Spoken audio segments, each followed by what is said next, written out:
कहां तक खेला खेला जा चुका था।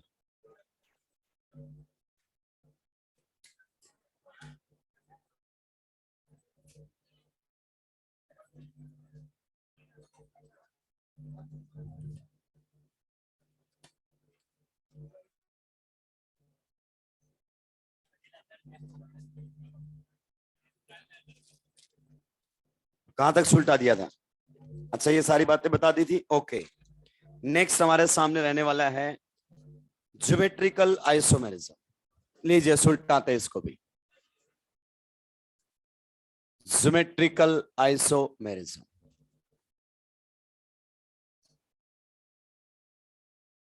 करेंगे। ज्योमेट्रिकल आइसोमेरिज्म पर देखिए, अगर अपन बात करना चाहें, एक बार रिमाइंड करवा देता हूं। स्टीरियो आइसोमर से अगर अपन बात करें तो इनफैक्ट स्टीरियो आइसोमर का मतलब ही केवल कौन होते हैं? कॉन्फिगरेशनल। कौन होते हैं? कॉन्फिगरेशनल। आप जानते हैं कन्फर्मेशनल का तो कोई मतलब ही नहीं है, वो आइसोमर्स ही नहीं होते, वो तो होमोमर्स होते हैं आपस में। क्या होते हैं? होमोमर्स। और कॉन्फिगरेशनल को भी फर्दर कितनी कैटेगरी में डिवाइड किया जाता है? दो कैटेगरी में। एक हमारे सामने आ जाते हैं ज्योमेट्रिकल और एक हमारे सामने आ जाते हैं ऑप्टिकल। ये हमारे सामने रहेंगे। मेरी बातों को ध्यान से सुनेंगे, ध्यानपूर्वक। कभी आपके सामने क्वेश्चन ऐसा आएगा, calculate the total number of stereo isomer, तो टोटल नंबर ऑफ स्टीरियो में केवल कौन से बताने हैं? कॉन्फिगरेशनल। कई बार ऐसा आएगा, calculate the total number of configurational isomer, तो भी यही बताने हैं। क्लियर? स्टीरियो का मतलब ही कॉन्फिगरेशनल होता है। स्टीरियो का मतलब ही क्या होता है? कॉन्फिगरेशनल होता है। लेकिन सर अभी तक तो आपने कॉन्फिगरेशनल आइसोमर की भी डेफिनेशंस नहीं दी है। चलिए कॉन्फिगरेशनल आइसोमर्स के बारे में भी हम बता देते हैं। कॉन्फिगरेशनल आइसोमर्स के बारे में भी हम बता देते हैं और फिर जल्दी से हम मूव कर ज्योमेट्रिकल पर। क्लियर? इस पार्ट में जितना हमें रिक्वायर्ड है उतना ही पढ़ेंगे, उससे ज्यादा नहीं करेंगे। आप देखिए, मैं जानता हूं ट्रस्ट करना बहुत मुश्किल है। क्लियर? लेकिन अगर आपको सिलेक्शन लेना है तो ट्रस्ट करना ही पड़ेगा। एक बार रिएक्शन मैकेनिज्म शुरू हो जाने दो, उसके बाद मैं भी हाथ खोलूंगा और तुम भी फैलते हुए नजर आओगे, क्योंकि इसका कोई मतलब नहीं है पढ़ाने का। वहां से कम मेहनत करेंगे तो क्वेश्चन तो होगा हमारा, यहां तो वेस्ट ऑफ टाइम होगा अपना। तो लिखिए, ऐसा होना चाहिए जल्दी। क्या ये एक वीक तो लगेगा? लिखो लिखो जल्दी से, अभी बात करोगे तो और डिले हो जाएगा सिलेबस। मेरी तरफ से तो पूरी तैयारी पे चल रहा है, लेकिन जिन लोगों ने पहले नहीं पढ़ा है उनको तो साथ लेकर चलना पड़ेगा ना। कुछ लोगों ने बेचारों ने इसी भरोसे से एडमिशन लिया है और यहीं सुलट गए। तो लिखिए, पता चला कि आए वहां से रिएक्शन मैकेनिज्म के सारे क्वेश्चन सही कराए और आइसोमेरिज्म से कोई दो कोड़ी का सवाल आए वो गलत हो गया अपना। क्वेश्चन नंबर तो कितने देकर जाएगा? अच्छा, चाहे कहीं से भी आए। लिखिए, stereo isomers, stereo isomers, stereo isomers which differ in configuration, stereoisomers which differ in configuration, stereoisomers which differ in configuration are known as configuration. Stereoisomers which differ in configuration are known as configurational isomers. देखिए, आपके level पर configuration कौन सी होती है? जहां पर आपने configuration लिखा है वहां पर लिख दिए cis trans. Cis trans double bond की कॉन्फ़िगरेशन होती है। क्या होती है? डबल बॉन्ड की। नेक्स्ट अगर अपन बात करना चाहें इजेड, इजेड भी आप डबल बॉन्ड के ऊपर डिफाइन करते हैं कॉन्फ़िगरेशन, यानी कि रेस्ट्रिक्टेड रोटेटरी सिस्टम की है। C90 महाफर्जी आज तक कोई क्वेश्चन नहीं आया और आप जानते हैं इसको, फालतू में अपने कंधों पे एक बोझ उठा के फिरते रहते हैं। आज तक कोई क्वेश्चन आया C90 से? कभी नहीं आया है। एनसीईआरटी ने बात भी नहीं कर रखी इसकी। C90 ये सारे के सारे RRS के ऊपर कॉन्फ़िगरेशन होती है। फिर हमारे सामने आता है R&S कॉन्फ़िगरेशन।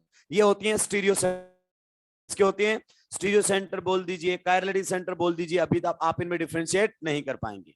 मतलब जहां पर केवल नाम में इतना डिफरेंस दिखाई दे, दो नाम में इनका ही डिफरेंस दिखाई दे रहा हो, बाकी नाम क्या हो? सेम। सिस ट्रांस का डिफरेंस हो, इजेड का डिफरेंस हो, सिन एंटी का डिफरेंस हो, आरएस का डिफरेंस हो, तो समझ जाना वो कंपाउंड केवल कॉन्फ़िगरेशन में डिफरेंट है। वो कंपाउंड केवल कॉन्फ़िगरेशन में डिफरेंट है, और ऐसे कंपाउंड्स को हम कॉन्फ़िगरेशनल आइसोमर बोलेंगे। क्या बोलेंगे? Configurational isomers. ध्यान रहे, स्टीरियो की प्राइम रिक्वायरमेंट है कि स्ट्रक्चरल फॉर्मूला सेम होना चाहिए। स्ट्रक्चरल फॉर्मूला क्या होना चाहिए? इसमें configuration can't be changed without bond breaking. Configuration can't be changed without bond breaking. Configuration को आप चेंज नहीं कर सकते बिना बॉन्ड तोड़े। ये बहुत शानदार बात है भाई। अगर मैं मॉलिक्यूल के साथ केवल रोटेशन खेलता हूं तो उसकी कन्फर्मेशन चेंज नहीं होगी। जब तक बॉन्ड नहीं टूटेगा कॉन्फ़िगरेशन नहीं बदलेगी। Configuration can't be changed without bond breaking. ये अपने दिमाग में उतार लो। और जब तक कॉन्फ़िगरेशन नहीं बदलेगा दूसरा कंपाउंड नहीं बनेगा। कंपाउंड क्या रहेगा? सेम। कॉन्फ़िगरेशन को चेंज करने के लिए बॉन्ड तोड़ना ही पड़ेगा। हालांकि बहुत सारे लोगों के दिमाग में अभी से आ गया पाई बॉन्ड। मैंने तो बॉन्ड का नाम भी नहीं लिया। टूटने वाला बॉन्ड पाई भी हो सकता है और टूटने वाला बॉन्ड सिग्मा भी हो सकता है। हम सिग्मा को तोड़कर भी कॉन्फ़िगरेशन बदल सकते हैं, हम पाई को तोड़कर भी कॉन्फ़िगरेशन बदल सकते हैं। कॉन्फ़िगरेशन बदलने के लिए हमें एट लीस्ट एक बॉन्ड तोड़ना ही पड़ेगा। एट लीस्ट एक बॉन्ड तोड़ना ही पड़ेगा। नेक्स्ट लिखेंगे, configurational isomers are non-interconvertible at room temperature. Configurational isomers are non-interconvertible at room temperature. Configurational isomers are non-interconvertible at room temperature. ये अपने आप रूम टेम्परेचर पर एक दूसरे में नहीं बदलते हैं। अगर किसी कंपाउंड की कॉन्फ़िगरेशन सिस है तो वो आजीवन सिस रहेगा। अगर किसी कंपाउंड की कॉन्फ़िगरेशन ट्रांस है तो आजीवन ट्रांस रहेगा। ऐसा नहीं है सिस ट्रांस बन जाए या ट्रांस सिस बन जाए। अगर कहीं कायरलिटी सेंटर पर कॉन्फ़िगरेशन आर है तो आजीवन आर ही रहेगा। ऐसा नहीं आर सेस बन जाए ऐसे आर बन जाए, कभी नहीं होगा ऐसा। बिना बॉन्ड तोड़े ऐसा हो ही नहीं सकता। और बॉन्ड तोड़ने के लिए जो एनर्जी चाहिए वो रूम टेम्परेचर पर नहीं होती है। क्लियर? सिग्मा बॉन्ड पर रोटेशन करवा सकती है, थर्मल एनर्जी जो होती है, बॉन्ड नहीं तोड़ सकती। क्लियर? नेक्स्ट लिखिए, confirmation can be changed without bond breaking. अगली लाइन और भी शानदार है, confirmation can be changed without bond breaking. आपको याद है हम स्टेगर्ड से एक्लिप्स, एक्लिप्स से स्टेगर्ड, गॉस से एंटी, एंटी से गॉस जा रहे थे। हमें कोई बॉन्ड तोड़ने की जरूरत नहीं थी। वहां पर केवल क्या कर रहे थे? सिग्मा बॉन्ड पर रोटेशन। और कन्फर्मेशन के चेंज होने फ्रेंड नहीं बनते हैं। आगे बात समझ में? चलिए, confirmation can be changed without bond breaking. In fact वो मॉलिक्यूल क्या होता है? सेम। अब सुनते हैं कुछ शानदार बातें। मान लीजिए हमारे सामने दो कंपाउंड कुछ इस प्रकार से दिए हुए हैं। ये कंपाउंड है, ये कंपाउंड हमारे सामने है। यहां पर वेज पर लगा हुआ है H, डैश पर CH3। क्लियर? यहां पर अगर अपन बात करना चाहें तो वेज पर लगा हुआ है H और डैश पर क्या लगा हुआ है? CH3। क्लियर? ये हमारे सामने है। अगर अपन बात करना चाहें तो आप थोड़ा सा जानते हैं कि इसमें डबल बॉन्ड की कॉन्फ़िगरेशन कौन सी? अगर ये मॉलिक्यूल सिस है ना तो जीवन भर सिस रहेगा। ये मॉलिक्यूल कभी भी ट्रांस कॉन्फ़िगरेशन में नहीं जा सकता। अगर आपको इसको ट्रांस कॉन्फ़िगरेशन में भेजना है तो आपको एटलीस्ट एक बॉन्ड तोड़ना ही पड़ेगा। मान लीजिए यहां पर हमारे सामने है वेज पर H, डैश पर कौन है? CH3। यहां पर डैश पर हमारे सामने चला जाएगा H और वेज पर कौन आ जाएगा? CH3। अब मेरी बात को ध्यान से सुनना, जो ये तुमने काम किया है ना ये बिना बॉन्ड तोड़े हो नहीं सकता। ये जो तुमने काम किया है ना ये बिना बॉन्ड तोड़े हो नहीं सकता। आपने क्या किया है? बॉन्ड तोड़कर मॉलिक्यूल में रोटेशन लिया है। और बॉन्ड तोड़कर इसका मतलब कहीं ना कहीं रोटेशंस क्या थे? रेस्ट्रिक्टेड। अभी बात होंगी सारी। ये कौन सा कॉन्फ़िगरेशन में आ गया है? ट्रांस। पहले मुद्दे की बात ये है, क्या यहाँ कॉन्फ़िगरेशन बदला है? जी हाँ सर, यहाँ पर कॉन्फ़िगरेशन बदला है। हम जानते हैं H H अपोजिट साइड चले गए हैं। पहले H और H कहां थे? Same side. ये काम आप बिना बॉन्ड तोड़े कर ही नहीं सकते। 100% आपने क्या किया होगा? बॉन्ड तोड़ा होगा, तभी जाकर ये कॉन्फ़िगरेशन क्या हुई होगी? चेंज हुई होगी। क्लियर? ध्यान से सुनना, अगर अपन बात करें तो क्या ये काम रूम टेम्परेचर पर हो सकता है अपने आप? नहीं। तो ये नॉन इंटरकन्वर्टेबल है। ऐसा नहीं है केवल ज्योमेट्रिकली नॉन इंटरकन्वर्टेबल होते हैं, तुम बस इन दोनों में क्रॉस लगा के बैठ जाते हो। ऐसा नहीं है भाई लोगों। मान लीजिए ये कंपाउंड आपके सामने है CH2OH। आगे बात समझ में। फिर अगर अपन बात करना चाहें तो यहां पर हमारे सामने है OH और यहां पर हमारे सामने है H, ये मॉलिक्यूल है।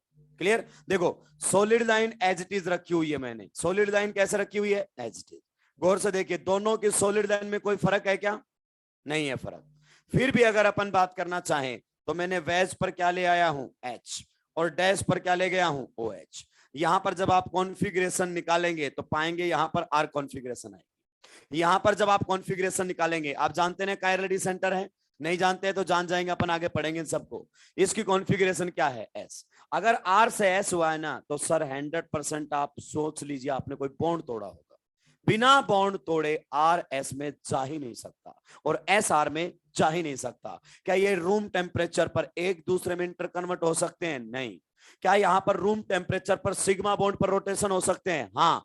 मॉलिक्यूल कितना घूम ले सिग्मा बॉन्ड पर, कॉन्फ़िगरेशन नहीं बदलता सिग्मा के घूमने से। सिग्मा के घूमने से केवल कन्फर्मेशन बदलता है। क्या बदलता है? कन्फर्मेशन। और सिस ट्रांस RS ये कॉन्फ़िगरेशन है, इनको आप बदल ही नहीं सकते बिना बॉन्ड तोड़े। और बॉन्ड कभी भी रूम टेम्परेचर पर अपने आप नहीं टूटता है। ये सबसे मुद्दे की बात है। क्या है? मुद्दे की बात है। ये सारी बातें करके दिखाऊंगा ऑप्टिकल में कि ये कैसे हुआ, कैसे बॉन्ड तोड़कर मैंने बदला है। ये अभी हाथों हाथ अपन ज्योमेट्रिकल पढ़ने वाले हैं, वहां पर बता दी जाएगा कि यहाँ पर डबल बॉन्ड के ऊपर रोटेशंस क्या होते हैं? रेस्ट्रिक्टेड। क्या होते हैं? रेस्ट्रिक्टेड। क्लियर। पहले इतना छापिए फिर आगे बढ़ूंगा। अगर कहीं पर कॉन्फ़िगरेशन बदला है इसका मतलब 101% बॉन्ड टूटा है। ये देखिए दोनों कंपाउंड्स केवल किस में डिफरेंट हैं? कॉन्फ़िगरेशन। ये कॉन्फ़िगरेशन किसके अबाउट डिफरेंट है? RRS। इसे बोलते हैं हम रेस्ट्रिक्टेड रोटेटरी सिस्टम। ये किसके अबाउट डिफरेंट है? कायरलेडी सेंटर के अबाउट।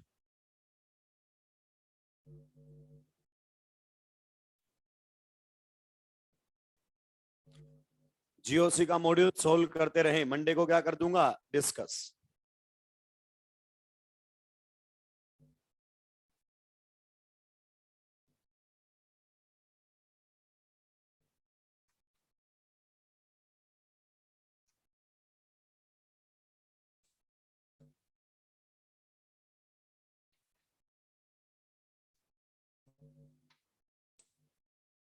एक एक क्वेश्चन को बेटा तबीयत से सोल्व करना है, पढ़ पढ़ के सोल्व करना है। अगर अपन हाथों हाथ करते ना, जैसे कल जो क्वेश्चन दिए हैं तुमने पढ़ते ही हो गए होंगे, आदम तो तुमने पढ़ा भी नहीं होगा, हमारे दिमाग में पहले एक कंफर्मेशन का क्वेश्चन है। और अब जब तुम मॉड्यूल को सोल्व कर रहे हो तो तुम्हें रियलिटी में क्वेश्चन पढ़ना पड़ रहा है कि पूछ क्या रहा है मुझसे। यही मजा होता है। आधे ज्यादा तो अब -I का ऑर्डर भूल चुके हैं, और जिसको याद है उसको आखिरी टाइम तक याद रहेगा। तो आपको एग्जाम में जाने से पहले मैंने मौका दिया है ये पता करने का कि क्या आपको समझ में आया है और क्या समझ में नहीं आया है। आपकी सबसे बड़ी मिस्टेक यही होती है, पेपर से पहले आप रिवाइज करते हैं, जो भी बैक पोर्शन आता है थ्योरी को पूरा पढ़ते हैं, लेकिन उस थ्योरी के क्वेश्चन ही नहीं बना के देखते। तुमने थ्योरी पढ़ी, सीधा टेस्ट देने आ गए, क्वेश्चन नहीं बना। टेस्ट ने तुम्हें यह बता दिया कि थ्योरी तूने भले ही पढ़ी हो, तेरे को समझ में नहीं आई।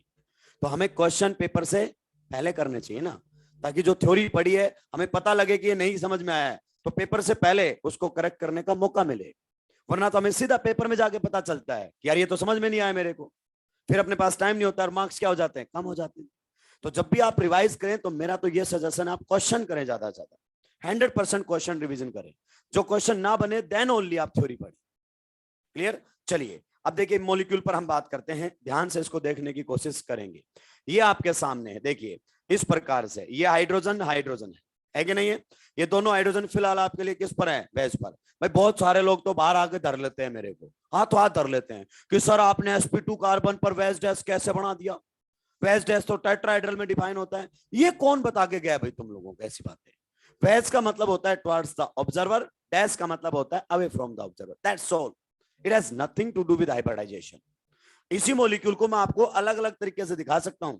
बताइए अभी ब्लू वाला एटम आपके लिए क्या है और रेड वाला क्या है? अब बताओ कौन है वेज पर, कौन डैश पर है? तो देखने का नजरिया है मॉलिक्यूल को। किसका नजरिया है? देखने का। Stereo is all about visualization. Clear. तो ये हमारे सामने है, आप कुछ भी कर लीजिए इस मॉलिक्यूल को। अब दोनों हाइड्रोजन किस पर हैं? वेज पर। अगर आप इसको ऐसे घुमा दोगे तो दोनों हाइड्रोजन किस पर चले जाएंगे? डैश पर। मिथाइल दोनों किस पर आ जाएंगे? वेज पर। ये मॉलिक्यूल नहीं बदला है, ये तो केवल देखने का तरीका बदला है। कैसे? ये देखो, ये पहले अभी ये दोनों हाइड्रोजन आपके लिए किस पर हैं? वेज पर, मेरे लिए किस पर है? मैं तो, मेरे लिए डैश पर है कि नहीं है? ये किसी के ने किसी के लिए पहले भी डैश पर थे, अब ये तुम्हारे लिए किस पर हो गए हैं? डैश पर। यानी कि आपने मॉलिक्यूल को व्यू करने का एंगल बदल लिया है। क्या बदल लिया है? एंगल। देख रहे हो तो ये सिस टू ब्यूटीन है, और आपने ऐसे देख ट्यून हो जाएगी क्या? नहीं, ऐसा नहीं होता है। आप कहीं से देख लीजिए, वो सिस है तो सिस ही रहेगा। अगर आप ट्रांस बनाना चाहते हैं तो आप देखिए गौर से, यहां पर आपको इसको कहां भेजना पड़ेगा? डैश पर। और इसको कहां लाना पड़ेगा? वैस पर। तब ये ट्रांस बनेगा। और ऐसा भाई साहब हो नहीं सकता, क्योंकि नहीं सकता मॉलिक्यूल यहां डबल बॉन्ड पर। क्लियर? अगर आपको ऐसा करना है तो मैं बताऊं कैसे कर सकते हैं। ये गौर से देखो, सर मुझे कहां भेजना है इसको? हाइड्रोजन को पीछे, और मिथाइल को कहां लाना है? आगे। Then you have to break this pi bond. टूट गया पाई बॉन्ड। अब कॉन्फ़िगरेशन बदल सकता है, क्योंकि आपने बॉन्ड और सिग्मा पर क्या ले लीजिए? रोटेशन। एंड वापस से बॉन्ड बना दीजिए, बन गया ट्रांस के अंदर। तो कॉन्फ़िगरेशन बिना बॉन्ड तोड़े जिंदगी में कभी चेंज नहीं हो सकती। अगर कॉन्फ़िगरेशन कहीं चेंज हुआ है मतलब बॉन्ड टूटा है, और बॉन्ड टूटते नहीं, इसीलिए लिखा हुआ है non inter convertible, non inter convertible. Clear? आगे बढ़ेंगे, छाप लिया ये सारा मामला। नेक्स्ट अब अपन आ जाएंगे सीधा ही किसके ऊपर? ज्योमेट्रिकल आइसोमर्स पर।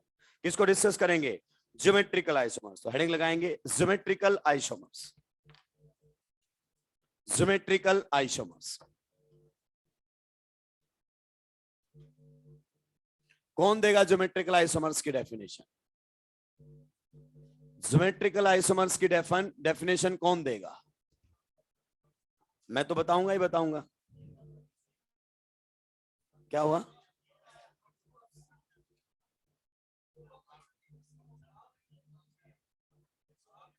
अबे एक को सुनने दो, एक नहीं बोलेंगे, सारे ऐसे ऐसे बोलते रहेंगे। फिर मैं बताऊंगा, जब बाजू वाले कोने मार के बोलेगा देख यही मैंने बोला था, उसने सुना नहीं, अलग बात, बाकी एग्जैक्टली मैंने यही बोला था। लिखिए, stereo isomers with stereo isomers, यानी कि ज्योमेट्रिकल आइसोमर्स कौन से होते हैं? स्टीरियो। ये केवल ज्योमेट्री में डिफरेंस रखेंगे। Stereo isomers which have different configuration about restricted rotatory system.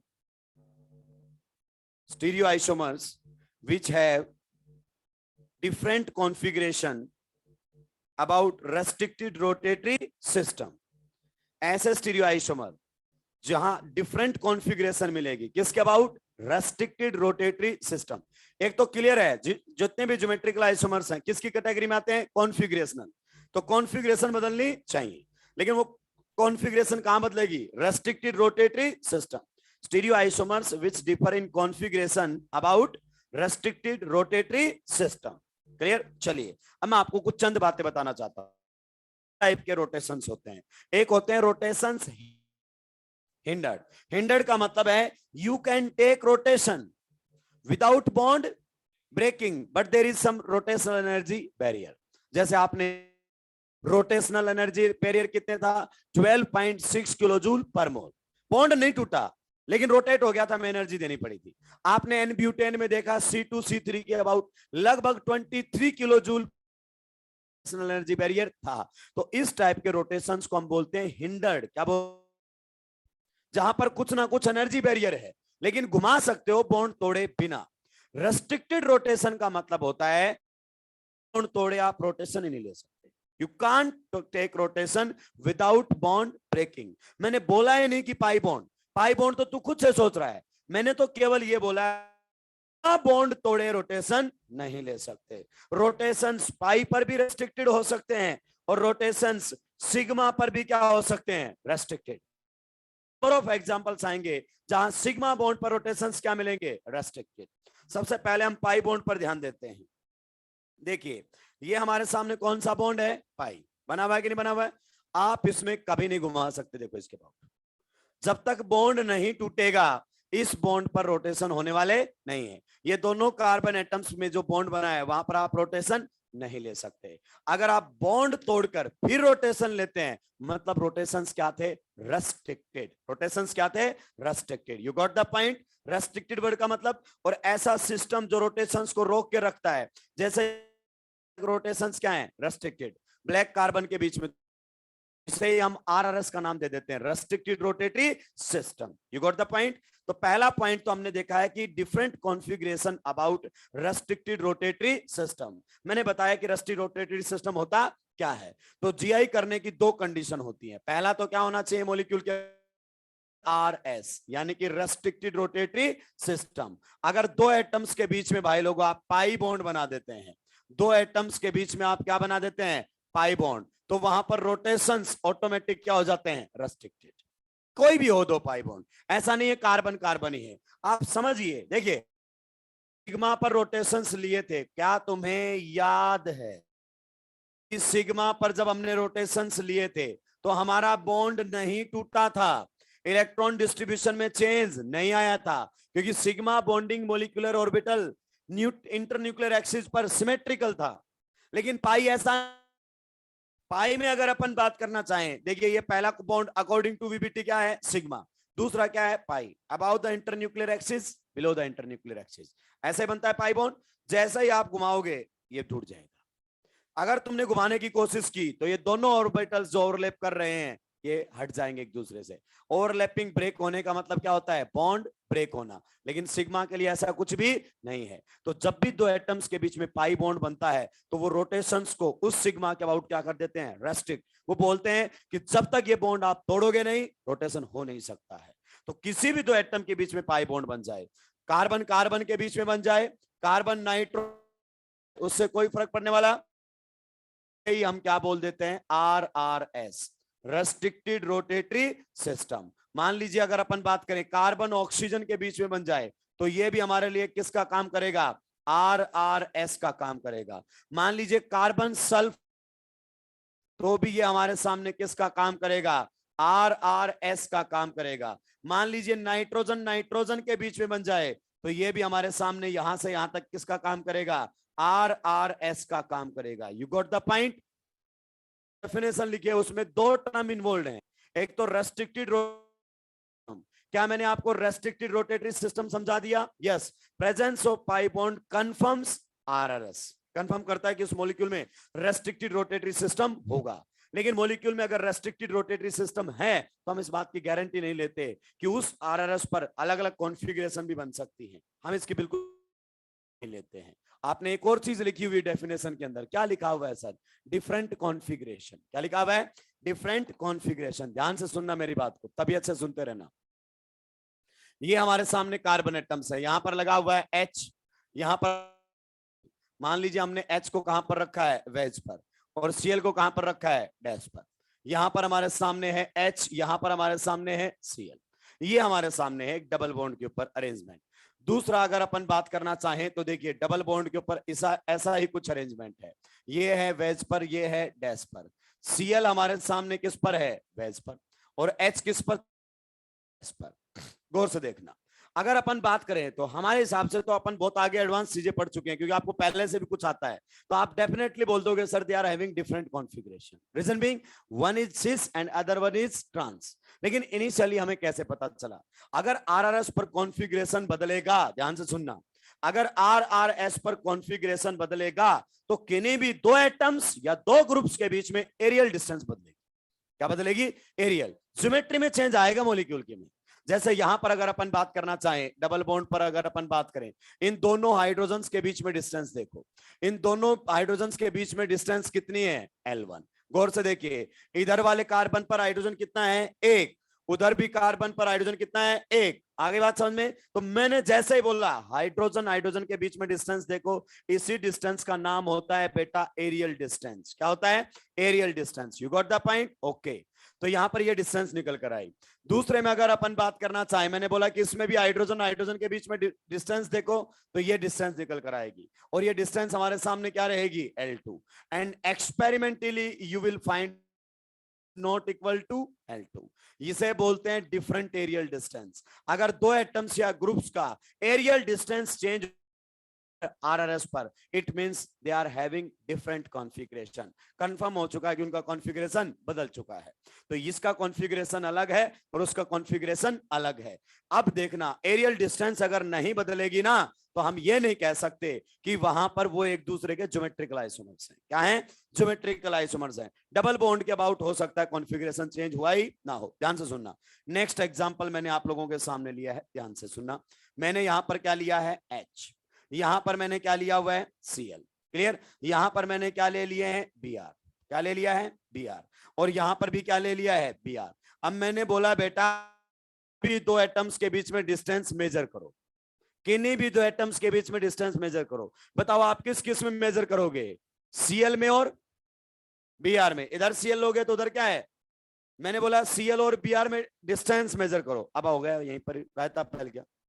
Sir कौन सा Br? वेज वाला या डैश? कौन सा Br? वेज वाला या डैश वाला? रायता फैल गया कि नहीं फैल गया? अगर आप देखोगे तो ये हमारे सामने Br भी है और यहां पर भी Br है। जैसे मैंने ऊपर बोला था H और H में डिस्टेंस मेजर करो, बताओ ऐसा कोई कंफ्यूजन आया? गौर से देखिए, मैंने बोला कि चलो Cl और Cl में डिस्टेंस मेजर करो, तो इधर वाले पर भी एक Cl है, उधर वाले पर भी एक Cl है, इधर वाले पर भी एक H है, उधर वाले पर भी एक H है। यानी कि अगर किसी भी एटम पर दो एटम या ग्रुप सेम आ जाते हैं तो रायता फैलेगा, फैलेगा। वहां पर एरियल डिस्टेंस चेंज ही नहीं होगा। मान लीजिए किसी ने क्या बोला कि सर ठीक है, आपने बोला Cl और Br में डिस्टेंस मैंने देख लिया है, कितना निकला है? L1। जैसे यहां के बीच में डिस्टेंस कितना निकला? H, L1। फिर आपने क्या किया होगा इसको बदलने के लिए? देखो ये तो दोनों एग्जैक्टली सेम है, सेम है, यस। आपने पाई बॉन्ड तोड़ा होगा, हाँ सर, पाई बॉन्ड तोड़कर आपने उसको घुमाया होगा 180 से, तो वो कहां चला गया होगा? हाइड्रोजन पीछे और आगे, एक नई कॉन्फ़िगरेशन बना दी होगी। और जब ऐसा किया तो डिस्टेंस भी यहां पर चेंज हुई। अब आप बोलेगे सर मैं एग्जैक्टली ऐसा ही कर रहा हूं। मैंने सर क्या किया कि यहाँ पाई बॉन्ड तोड़, मैंने ये पाई बॉन्ड तोड़ दिया और सिग्मा बॉन्ड पर मैंने वाले एटम को घुमाया ऐसे 180 से, तो बताइए आगे कौन आ जाएगा? Cl। कौन आ जाएगा? यहां पर कौन चला जाएगा? हाइड्रोजन। है कि नहीं है? बिल्कुल, तुमने बॉन्ड तोड़ा भी है और तुमने रोटेशन भी लिया है। क्लियर? और यहां पर ऐसा करने के बावजूद भी जो एरियल डिस्टेंस है ना वो चेंज नहीं हुई। जो एरियल डिस्टेंस है वो चेंज नहीं हुई। क्या बात कर रहे हो सर, क्यों नहीं हुई एरियल डिस्टेंस चेंज? तुमने किसके बीच में मेजर की थी? सर Cl और Br में। कितनी आई थी? L1। तो आज भी Cl और Br में डिस्टेंस वही है। Cl और Br के अंदर डिस्टेंस क्या है? वही है। अगर आप बोलोगे L1, L1 is equal to किसके आ चुकी है? L2।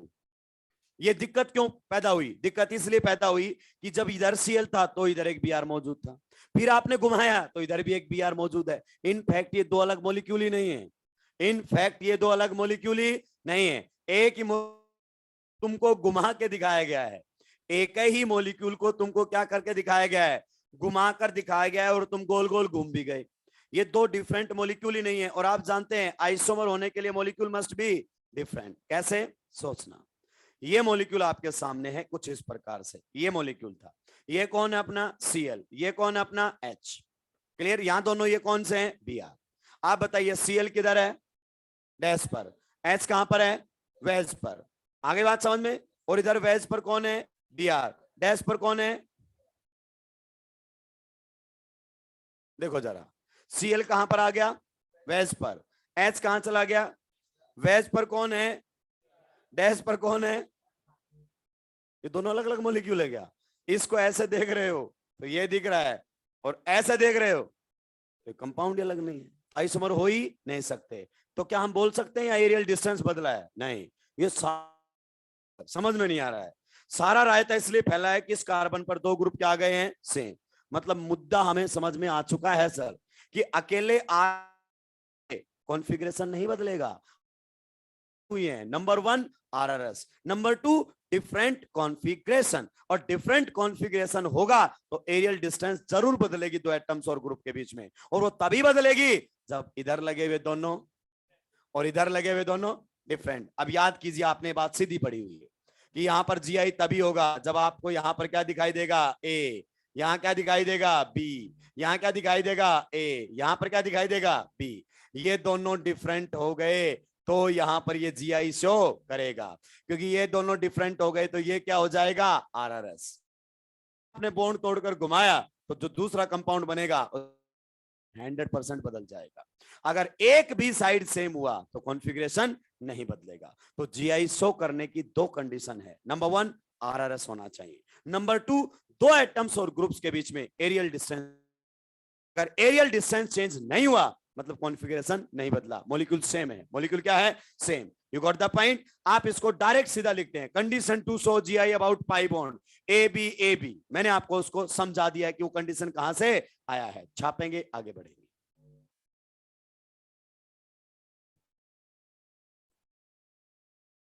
इनफैक्ट ये दो अलग कंपाउंड नहीं है, ये क्या है?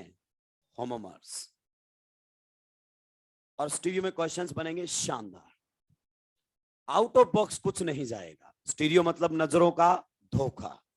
इसीलिए आपको पहचानने के लिए एरियल डिस्टेंस का फंडा दिया गया है कि अगर एरियल डिस्टेंस नहीं बदला है तो वो केवल आंखों का धोखा है। आपने बिल्कुल बॉन्ड तोड़ा भी होगा, घुमाया भी होगा, लेकिन फिर भी कंपाउंड अलग नहीं बना। कंपाउंड क्या रहा? सेम। और आइसोमर्स दो डिफरेंट कंपाउंड हुआ करते हैं कि same? Different. Isomers are two different compounds. 180 के रोटेशन से कभी कंपाउंड नहीं बदलता है, कंपाउंड तो सेम रहेगा।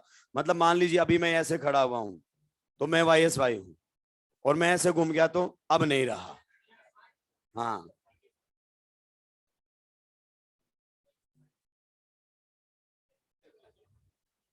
दोनों साइड से सेम है।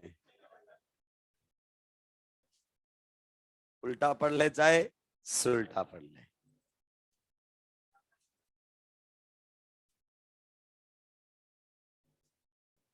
सुलटा दिया है क्या भाई लोगों?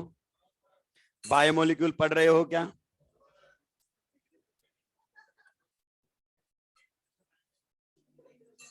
ये तुमने किसने बोला है क्वेश्चन आएगा? बेटा इस बार ऑर्गेनिक का एक तरफा राज रहेगा, क्योंकि पिछली बार तो फिजिकल भी थी और आईओसी भी थी। इस बार कौन रहेगा? केवल ऑर्गेनिक। बैक पोर्शन है ना, तो बैक पोर्शन में ज्यादा क्वेश्चन नहीं आते, तो पूरा दावेदारी मेरी रहेगी। बढ़िया ढंग के पेपर बनाऊंगा। कैसे बनाऊंगा? ढंग के लो भाई, ऑर्गेनिक के तो अपन छोड़ के चलते हैं। अब ढंग का मतलब है नीट में भी आ सकते हैं क्वेश्चन। बाहर नहीं जाएंगे, बाउंड्री लाइन को क्रॉस नहीं करेंगे। आजकल नीट भी तो यही कर रहा है, दे ही नहीं रहा, क्योंकि ज्यादा टफ देता है, सब छोड़ के आ जाते हैं, फर्क नहीं पड़ता। आप खुद सोचिए। और इजी क्वेश्चन देगा, जिसने किया उसकी रैंक अच्छी आएगी, और जिसने नहीं किया वो पता नहीं कई हजारों पीछे चला जाएगा। इजी क्वेश्चन ज्यादा फर्क डालता है, इसलिए वो इजी इजी बना रहा है। इसीलिए हमें बार बार 580, 590, 560 पर सबमिट देता है। देखने में तो मार्क्स बहुत अच्छे हैं, लेकिन मिलता कुछ भी नहीं उससे। 720 में से 720 तीन तीन, क्लियर कुछ नहीं होता है। जितना आपने मेहनत किया था वो उसका रिजल्ट होता है। अगर किसी ने सिलेक्शन लिया है तो डेफिनेटली उसने मेहनत आपसे ज्यादा की है भाई। तुम्हें लगता है नहीं नहीं सर वो तो भटकता रहता था इधर उधर, वो जब तू भटकने निकला था ना तब,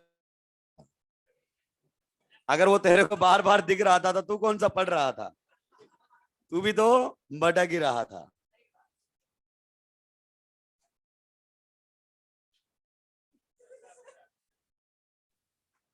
सुलटा दिया है क्या सभी ने? तो अब अपने पास अलग अलग आरआरएस आएंगे, जीआई। सबसे पहला हमारे पास कौन आएगा? Double bond. कि अगर डबल बॉन्ड आरआरएस का काम कर सकता है, यस हमने देखा है डबल बॉन्ड आरआरएस का काम कर सकता है।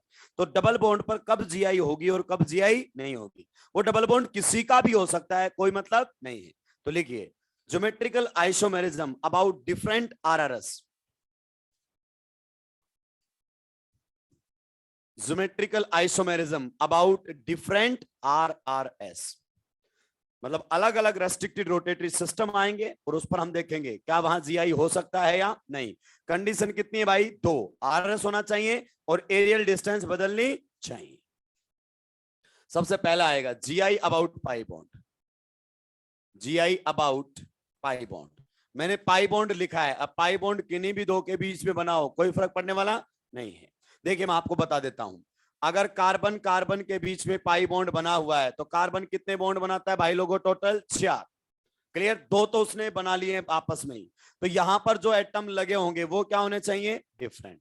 याद रहे एक ही एटम पर देखने दोनों, इस कार्बन की दोनों वैलेंसी क्या होनी चाहिए, डिफरेंट, और इस कार्बन की भी दोनों वैलेंसी क्या होनी चाहिए, डिफरेंट। अब जुगाड़ क्या, अगर पाई बॉन्ड है और यहां पर ये दोनों अलग हैं, यहां पर ये दोनों अलग हैं, तो आप सीधा टिक मार देना, जीआई करेगा वो मॉलिक्यूल। यानी कि इस पाई बॉन्ड के अबाउट दो डिफरेंट कंपाउंड हो सकते हैं जो केवल कॉन्फ़िगरेशन में अलग होंगे। किसमें अलग होंगे, कॉन्फ़िगरेशन में। मान लीजिए हमारे सामने डबल बॉन्ड किसका है, कार्बन और नाइट्रोजन का है। मेरी बात को ध्यान से सुनना, तबीयत से सुनना। अब अगर अपन बात करें यहां पर कार्बन पर, अगर अपन बात करें तो डेफिनेटली ये दोनों क्या होने चाहिए, डिफरेंट। डेफिनेटली ये दोनों क्या होने चाहिए, डिफरेंट। और अगर यहां पर एक बॉन्ड बना हुआ है किसी के भी साथ, तो नाइट्रोजन पर दूसरा क्या रहता है, टकला, लोन पेयर। और टकला लगाना ना भूले, वरना फाइल उल्टा जाएगा ये तुम्हारी, क्योंकि तुम्हें दो अलग दिखेंगे ही नहीं। नाइट्रोजन जब कितने बॉन्ड बना तो कितना लोन पेयर रखता है, एक, और एक लोन पेयर भी डिफरेंट एटम या ग्रुप की तरह काम करता है। क्लियर, तो यहां तो कुछ भी लगा दो कोई फर्क नहीं पड़ेगा, बस टकला दूसरा हो नहीं सकता इसके ऊपर, तो कुछ भी लगा दो, इधर दोनों क्या होने चाहिए, डिफरेंट। क्योंकि ये क्या रहे हमारे सामने, R R S, restricted rotatory system है, यस। क्या रोटेटरी सिस्टम है, यस। बिल्कुल जैसे नर्सरी में पढ़ाते हैं वैसे चल रहा हूं, क्वेश्चन गलत नहीं होना चाहिए। नेक्स्ट अगर अपन बात करना चाहें, मान लीजिए सर दो नाइट्रोजन के बीच में डबल बॉन्ड है, तो बताइए आपके क्या ख्यालात हैं। देख आर आर एस तो तेरे को भी दिखाई दे गया होगा, दे गया है सर, आर आर एस तो है। नाइट्रोजन जब तीन बॉन्ड बनाता है तो एक क्या रखता है, टकला, एक क्या रखता है, टकला, हाँ या ना, यस। अब जो तेरा मन करे वो लगा दे, इधर कुछ भी लगा कोई फर्क नहीं पड़ता। एक लोन पेयर जो भी लगाएगा दोनों अलग, एक लोन पेयर जो भी लगाएगा दोनों अलग। इस टाइप के कंपाउंड्स को बेटे अपन बोलते हैं एजो कंपाउंड्स। क्या बोलते हैं, एजो कंपाउंड्स। उम्मीद करता हूं तुमने सुना होगा, पैरा हाइड्रोक्सी एजोबेंजीन, कलर कैसा होता है, ऑरेंज, ऑरेंज। फिर बेटा पैरा अमीनो एजोबेंजीन का कैसा होगा, पढ़ा है कि नहीं पढ़ा है, coupling reaction of diazonium salt. चलिए ये हमारे सामने है। मान लीजिए सर कार्बन ऑक्सीजन में डबल बॉन्ड आ गया है तो किसी काम का नहीं, क्योंकि ऑक्सीजन है तो कितने टकले रखेगा, दो, और इस साइड ये ऑलरेडी क्या मिलेंगे, दोनों के दोनों सेम, तो आइसोमेरिज्म करने के लायक नहीं है, कपड़ा खराब करने की जरूरत नहीं है। यू गॉट द पॉइंट, बस आपको इतना देखना है। डबल बॉन्ड किसी के भी बीच में हो सकता है, हो सकता है दूं मैं, वो तो मेरी मर्जी है। आपको तो ये देखना है कि जो उस एटम पर दोनों वैलेंसी है वो क्या होने चाहिए, डिफरेंट। बिल्कुल जीरो लेवल से स्टार्ट करते हैं और आपको बताना है अब कौन जीआई करेगा और कौन जीआई नहीं करेगा। ये रहा पहला क्वेश्चन आप लोगों के बीच में। फिर भी मैं आपको थोड़ा सा आइडिया दे देता हूं, जब भी आपको जीआई करना हो, देखना हो, पहला काम आइडेंटिफाई आर आर एस, पहले आर आर एस को पहचाने, क्लियर। दूसरा काम satisfy the valency, valency, valency satisfy करने का मतलब सर अबे ये लोन पेयर लगा लेना, कभी ना लगा। तीसरा फिर क्या करना है, चेक जीआई, फिर जीआई चेक करना। अगर सीधा जीआई चेक करने गए तो फाइल सुलट सकती है, क्योंकि कुछ लोगों को पता ही नहीं है नाइट्रोजन पर लोन पेयर भी होगा। लीजिए भाई लोगों, क्वेश्चंस आप लोगों के बीच में आ चुके हैं, वो भी बिना मानी के। पैसे की बिल्कुल भी बात मत करना, मत।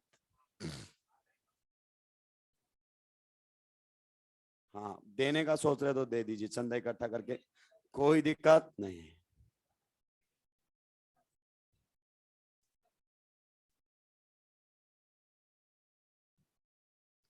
एक से बढ़ के एक राक्षस बैठा हुआ है।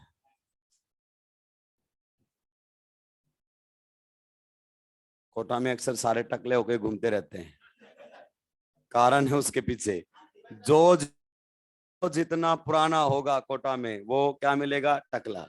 कि भाई सिलेक्शन आए ना आए बाल नहीं जाने चाहिए, तो जैसे ही बाल आते हैं फिर मुंडवा लेता है जाके कि बाल नहीं खोने, वरना यहाँ से लोग चले जाते हैं, बाल चले जाते हैं, सिलेक्शन नहीं आता है।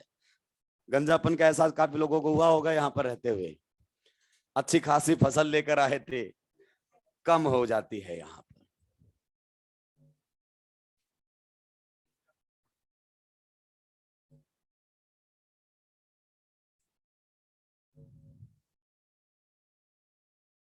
देखिए इस टाइप के क्वेश्चंस मैं आपको करवा रहा हूं, लेकिन नीट में आने की पॉसिबिलिटी 0% है भाई, कभी नहीं पूछेगा। आज तक उसने ऐसी बातें की नहीं है। ये ऐसे क्वेश्चन कभी पूछता ही नहीं, पूछता है वो, उसको मतलब ही नहीं है, वो उसको सुलटाने का तरीका अलग है। और जब तक हम उसका तरीका समझते हैं तब तक वो हमें सुलटा चुका होता है।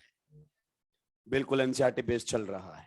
ये देखिए, फिर अगर अपन बात करें तो इस टाइप के फालतू क्वेश्चंस मैंने कट कर दिए हैं।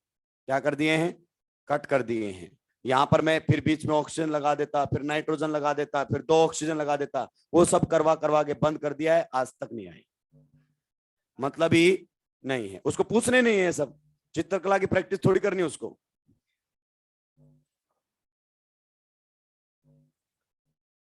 आखिरी फेज होते हैं उसमें यही होता है, उसको बेचारे के पहले बेसिक क्लियर नहीं है और मास्टर को लगता है कि ये तो अल्फा वाला हाई फाई पढ़ाना पड़ेगा इसको, और वो बेसिक्स का मारा हुआ यहां तक पहुंचा है।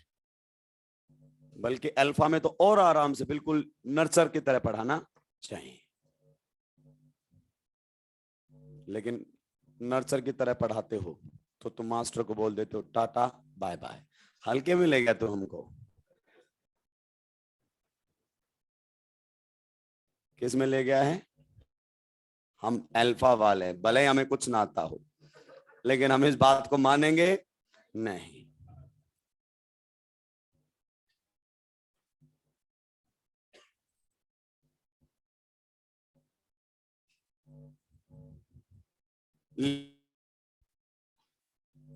पहले इन क्वेश्चंस को सुलटा, एक तो जगह बहुत कम रहती है, पट्टियों के बीच में बता रहे हैं।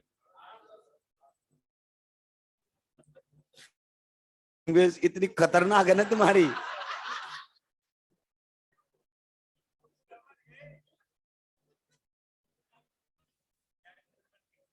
ये कौन क्या लिख रहा है?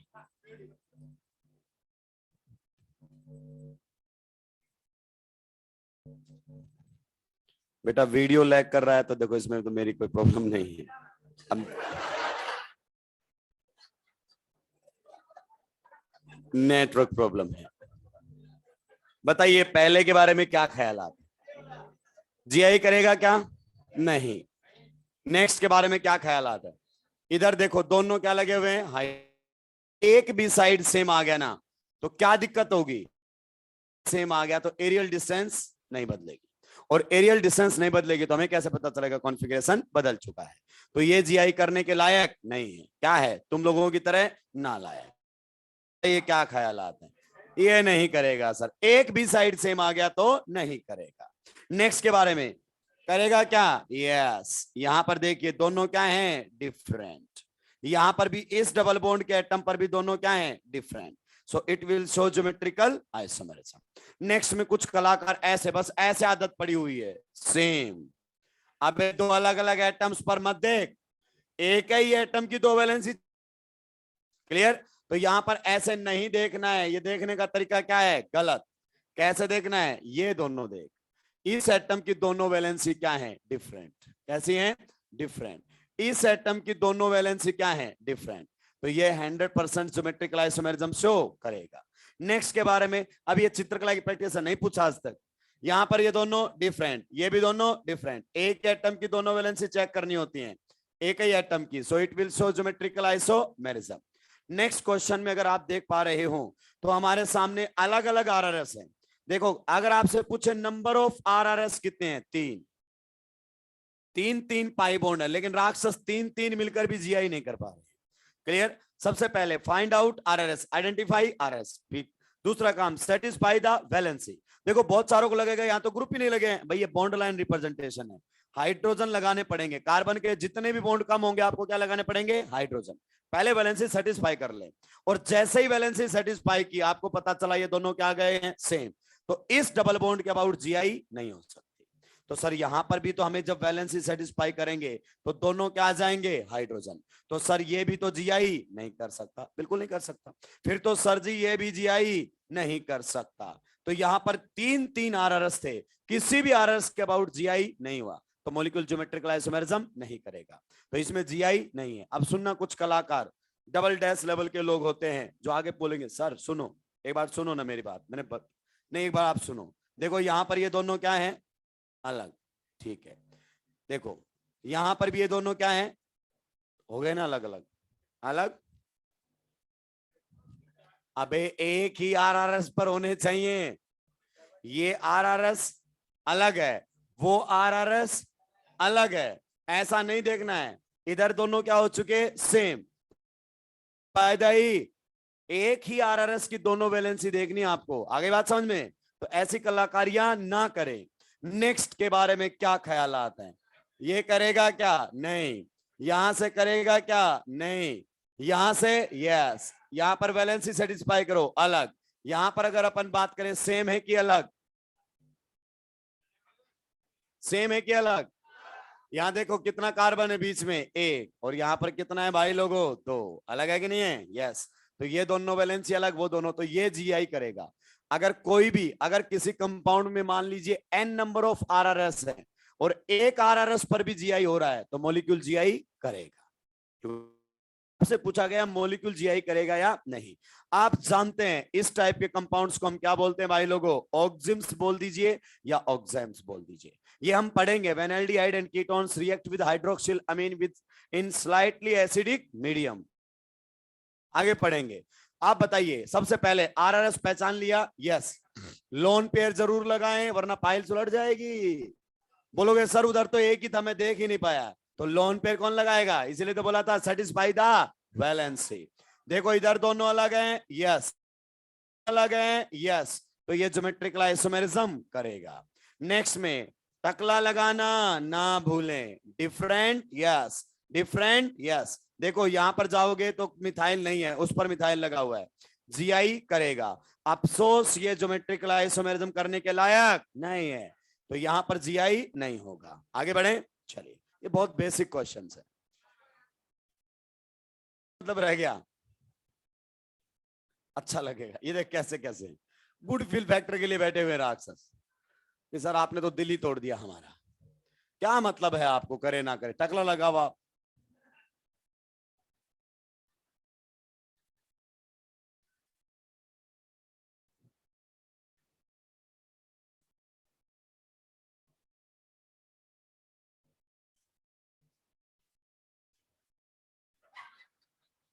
गर्दन तोड़ दूंगा मैं।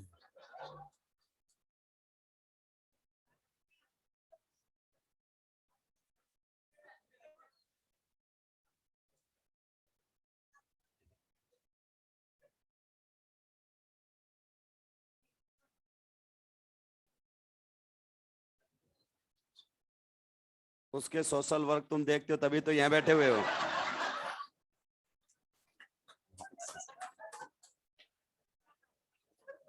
कैसी कैसी बातें करते रहते हैं।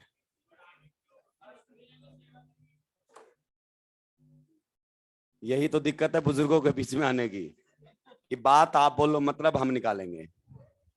आप तो बात बोलो, मतलब तो हम खुद ही निकाल लेंगे।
चलिए,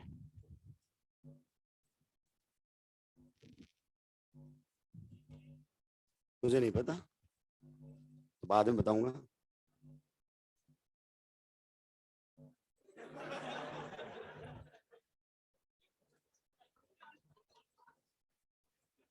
ऑर्गेनिक पढ़ लो पहले, वर्क फंक्शन तो बाद में बताऊंगा मैं तेरे को। बताइए क्वेश्चन नंबर 12 के बारे में क्या ख्याल आता है? इधर दोनों डिफरेंट हैं, यस, सेटिस्फाई द वैलेंसी, ये दोनों भी क्या है, डिफरेंट करेगा। नेक्स्ट में नेगेटिव चार्ज का मतलब क्या होता है, लोन पेयर, है कि नहीं है? इन दोनों पर अलग, इन दोनों पर अलग, जीआई करेगा। नेक्स्ट एजो कंपाउंड है, ये हमेशा जीआई करते हैं, हमेशा। तो मैं बता देता हूं, पहले आप क्वेश्चन नंबर 15 बताइए, करेगा या नहीं करेगा? कितने लोगों को लगता है नहीं करेगा? And this is correct answer, क्योंकि ये फिनाइल ग्रुप ही लगा हुआ है, एक का ही रिप्रेजेंटेशन है। जब आप बेंजीन से एक एच हटाकर उसको फ्री कर देते हैं वैलेंसी को, तो क्या फिनाइल, क्या बोलते हैं, फिनाइल, एब्रिवेटेड एज पीएच। और इसी को ही कई बार हम फाई भी लिख देते हैं, या फिर कई बार हम इसको बोल देते हैं एराइल ग्रुप एज एआर। आगे बात समझ में? ये हमारे है, इनफैक्ट एक ही चीज को बता रहे हैं, इसको हटाएगा फिनाइल ग्रुप लगाएगा, इसको भी हटाएगा फिनाइल ग्रुप को लगाएगा, तो यहां पर तो ऑलरेडी क्या है, सेम। क्लियर? तो ये जीआई नहीं कर सकता। मान लीजिए यहां पर उसने कुछ अलग भी लगाया होता, ऐसे भी दिया होता, तो भी ये जीआई नहीं करता, क्योंकि ये दोनों ना, क्योंकि ये भी तो पीएच और फिनाइल सेम है। भाई कौन सा नशा करके आते हैं आप? अभी नीचे पढ़ा के आए, अभी धर लिया मेरे को बहुत सारे लोगों ने कि सर यहाँ पर आपने बोला पीएच फिनाइल एक बात होती है, हाँ, तो ये तो नहीं कर रहा, और आप उस पर टिक लगा के आ गए। तब से मैं परेशान बैठा हूं। अबे ये दोनों एक ही एटम पर हैं और वो अलग अलग एटम पर हैं। यहां पर कौन है, लोन पेयर, यहां पर भी कौन है, lone pair. You got the point? ये है डिफरेंट, तो ये तो जीआई करेगा। क्वेश्चन नंबर 16 के बारे में क्या ख्यालात है?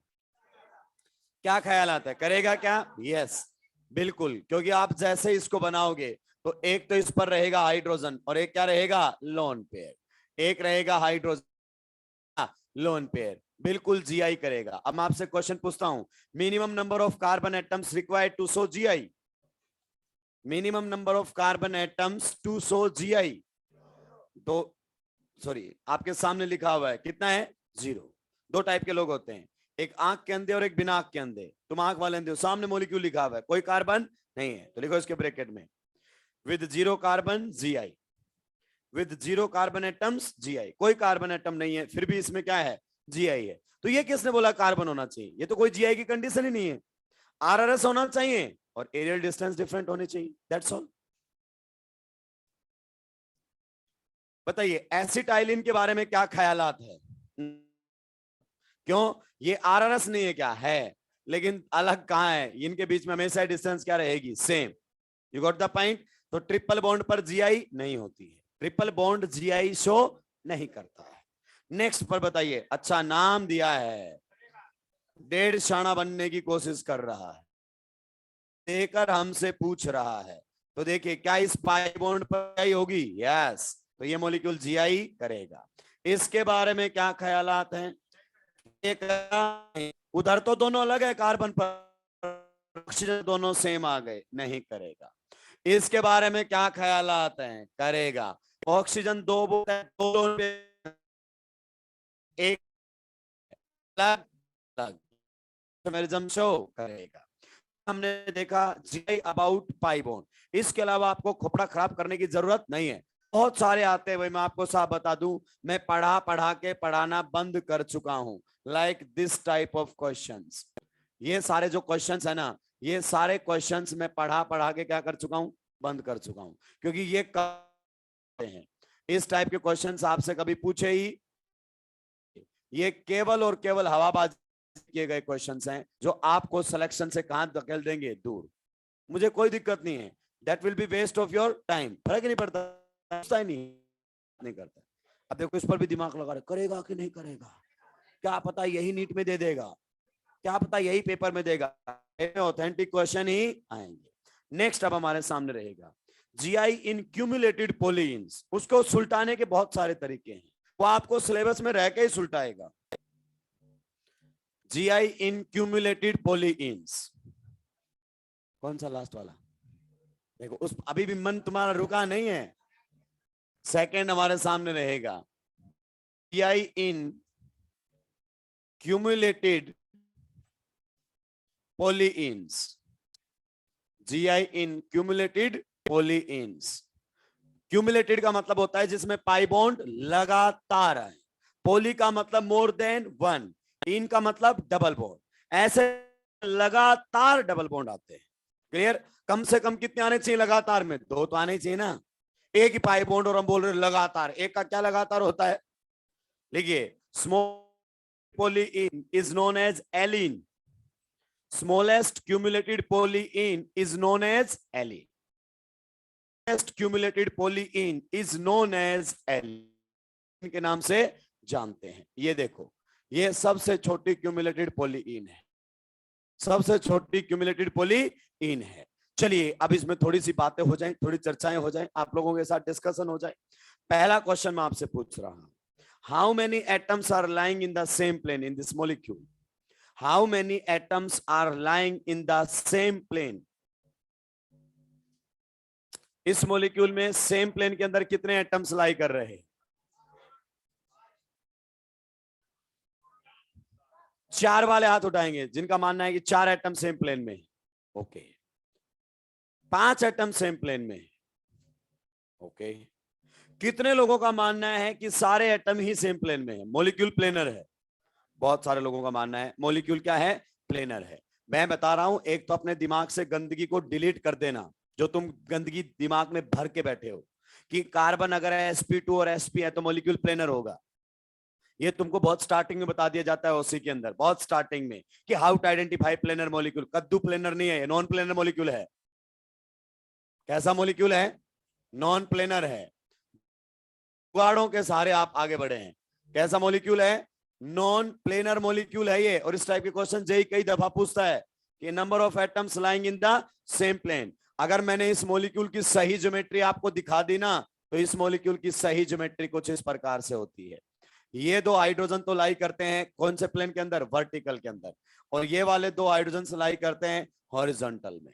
इस प्रकार से ज्योमेट्री, यानी कि आप ये देखिए, ये किस पर है? सॉलिड लाइन पर। और ये किस पर है? Base dash. और सॉलिड भी और बेस डैश भी एक दूसरे के परपेंडिकुलर होते हैं। तो इस मॉलिक्यूल के अंदर 5 एटम हैं जो कर रहे हैं। Maximum 5 atoms are lying in the single plane. मैं कह रहा हूं ना, उसको बाहर जाने की जरूरत नहीं है, तबीयत से धो देगा। वो तो सुलट ही जाएंगे जो बोलते हैं एस तो मॉलिक्यूल होता है। ऐसा कुछ भी नहीं है। वो केवल आपको हवाबाजी में बताई गई छोटी छोटी बातें हैं जो समय समय पर बिखरती रहेंगी, समय समय पर बिखरती रहेंगी। आप एक बात समझ लेना, ट्रिक आए हुए क्वेश्चन के लिए बोल दे, क्वेश्चन हो जाएगा खत्म। आने वाले पर बात नहीं करते हैं कभी भी। अब इसको थोड़ा सा तबीयत से जान लेते हैं। 1 बोल दिया, ये 2 बोल दिया, ये 3 बोल दिया। बताइए, कार्बन नंबर 1 एंड 2 के बीच में पाई बॉन्ड है क्या? यस। कार्बन 1 एंड 2 के बीच में पाई बॉन्ड है? यस। ऑर्बिटल डायग्राम से समझेंगे। और कार्बन नंबर 2 एंड 3 के बीच में भी क्या है? Pi bond. बहुत शानदार कॉन्सेप्ट इन्वॉल्व है इसके अंदर, समझना मेरी बात को। आईयूसी में भी आ जाते हैं ऐसे क्वेश्चंस। बताइए, सबसे पहले अगर 1 एंड 2 के बीच में पाई बॉन्ड है, पहला पाई बॉन्ड अपन किससे बनाते हैं? वाई से। बाय डिफॉल्ट किससे बनाएंगे? वाई से। तो पहला पाई बॉन्ड पी वाई में बना दिया अपन ने। ठीक है, बना दिया सर, अब आपने क्या ही कहें आपको। नेक्स्ट बताइए, 2 और 3 का जो पाई बॉन्ड है वो किस में बनेगा? क्या इसे पी वाई में बनाया जा सकता है? आप ही बताइए, क्या इसे पी वाई में बनाया जा सकता है? नहीं, क्योंकि इसके पास पी वाई एक होता है, ऑलरेडी बॉन्ड बना चुका है। तो या तो पीएक्स से बनाओ या पीजेड से बनाओ सर। तो चलिए पीजेड से बना देते हैं। किससे बना देते हैं? पीजेड से बना देते हैं। तो ये दूसरा जो पाई बॉन्ड हमने ये है पीजेड से। एग्री करते हैं कि नहीं करते हैं? देखिए, इस कार्बन की हाइब्रिडाइजेशन sp2, इस कार्बन की हाइब्रिडाइजेशन स्टेट sp2, इस कार्बन की हाइब्रिडाइजेशन स्टेट sp, हाँ या ना? तो उसके पास 2 p ऑर्बिटल बचे होंगे और इनके पास एक एक, क्योंकि 2 p अगर मिक्सिंग में गए तो एक बच गया। अगर यहां पर एक बचा हुआ है मतलब, सॉरी, यहां पर एक है मतलब एक मिक्सिंग में चला गया। ये हमारे सामने है। अभी मैंने बाकी की लाइंस नहीं बनाई है क्योंकि खेला यही होने वाला है, खेला यही होने वाला है। अगर आपने चीजों को तबीयत से समझा है तो अब आप जवाब दे देंगे। देखिए, किसी में कितने पी एटम के वैलेंस सेल में कितने पी ऑर्बिटल होते हैं? 3। और तीनों के तीनों जो पी ऑर्बिटल होते हैं, you know that they are perpendicular to each other. मान लीजिए अगर मैंने यहां पर बात की है, ध्यान से सुनना। मान लीजिए ये हमने कौन सा रखा है? P x. ये कौन सा रखा है? P y, p z. भाई लोगों, बहुत शानदार बात बताने वाला हूं, ध्यान से सुनना, बहुत शानदार बात बता रहा हूं। मेरे पास भी है जो तुम पढ़ कर आए हो, दिन तक काम नहीं करती हैं। सुनना, मान लीजिए किसी एटम की हाइब्रिडाइजेशन स्टेट क्या है, sp2, क्या है, लाइक दिस sp2। तो कितने पी ऑर्बिटल मिक्सिंग में जाएंगे, दो। कोई से भी मान लेते हैं अपन, मान लेते हैं px और py गई, क्लियर। तो px और py जब मिक्सिंग में जाएंगे तो जो आपके सामने कितने हाइब्रिड ऑर्बिटल बनकर आएंगे, आप बताइए। गर्दन तोड़ दूंगा मैं, तीन। कभी p2 हाइब्रिडाइजेशन पढ़ी है क्या राक्षस, sp2, एक s और दो p मिले तो कितने बनेंगे, तीन। वो तीनों sp2 ऑर्बिटल कौन से प्लेन में लाई करेंगे, xy प्लेन में। जो पी गए हैं उसी प्लेन में आएंगे वो। तो मान लीजिए अगर किसी एटम पर, ध्यान से सुनना, खतरनाक बात बता रहा हूं तेरे को। मान लीजिए किसी एटम के ऊपर ये है हमारे सामने एक sp2, ये है हमारे सामने दूसरा sp2, और ये है हमारे सामने तीसरा sp2, तीन है। तो आप जानते हैं ना, ये तीनों के तीनों किस में लाई करेंगे, सेम प्लेन में लाई करेंगे कि नहीं करेंगे, क्योंकि आप जानते हैं शेप क्या बना कर देता है, ट्राइगोनल प्लेनर। और जो पी ऑर्बिटल हाइब्रिडाइजेशन में नहीं गया वो इनके प्लेन परपेंडिकुलर। अगर ये आपने पी जेड को बचा रखा है ना, तो ये तीनों जो ऑर्बिटल्स, ये जो आपके हाइब्रिड ऑर्बिटल बनकर आए हैं, ये तीनों कौन से प्लेन के अंदर जाएंगे भाई लोगों, जरा बता सकते हो। ये तीनों जाएंगे एक्स वाई प्लेन के अंदर। किसके अंदर जाएंगे, एक्स वाई प्लेन के अंदर। You got this point, x y plane के अंदर प्रेजेंट होंगे। नेक्स्ट अगर अपन बात करना चाहें, ध्यान से सुनते रहना। मान लीजिए यही हमारे सामने था, खतरनाक बातें चलेंगी, एक बार तुम रिएक्शन मैकेनिज्म शुरू होने दो, सबके तोते उड़ा दूंगा मैं। मान लीजिए यहां पर हमारे सामने है पी वाई, यहां पर हमारे सामने है पी एक्स, और हमारे सामने है पी जेड। मान लीजिए एक्स और जेड चले गए हाइब्रिडाइजेशन में, तो जो भी आपके तीन हाइब्रिड ऑर्बिटल बनकर आएंगे वो किसके प्लेन के अंदर बनकर आएंगे, इसमें। कौन से में बनेंगे, एक्स जेड प्लेन में। किस में बनेंगे, एक्स जेड प्लेन के अंदर बनेंगे। मान लीजिए अगर अपन बात करें, ये हमारे सामने तीन हाइब्रिड ऑर्बिटल्स हैं, कैसे हैं, ये हमारे सामने है तीन हाइब्रिड ऑर्बिटल्स, क्लियर। तो ये तीनों एक ही प्लेन में लाई करेंगे कि नहीं करेंगे, yes, definitely they will be lying in the same plane. और जो आपका बच गया है कौन सा ऑर्बिटल, पी वाई, वो इनके प्लेन के क्या रहेगा, परपेंडिकुलर। क्या रहेगा, परपेंडिकुलर। क्या आप इस बात को मानते हैं, चलिए। तो ये कौन सा प्लेन रहने वाला है, ये रहने वाला है एक्स जेड प्लेन। तो इतना जानना चाहता हूं, आप बताइए, एक्स वाई प्लेन और एक्स जेड प्लेन एक दूसरे के कैसे होते हैं, कैसे होंगे, perpendicular. That's the point. Clear हो चुका है जो मैं आपको बात बताना चाहता हूं। आप बताइए, आप ही बताइए, इसके पास आपने कौन सा ऑर्बिटल रखा है, पी वाई, पी वाई।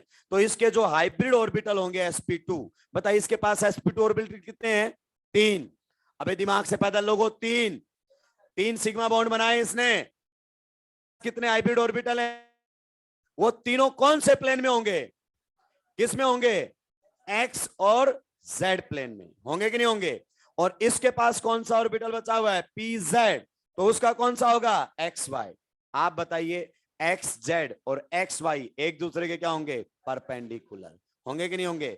तो ये जो एटम्स की टर्मिनल वैलेंसीज हैं, अगर आपने ये ऐसे बना दी है सॉलिड लाइन से, मान लीजिए ये कौन से प्लेन के अंदर मौजूद है, ये हमारे सामने मौजूद है एक्स जेड प्लेन में।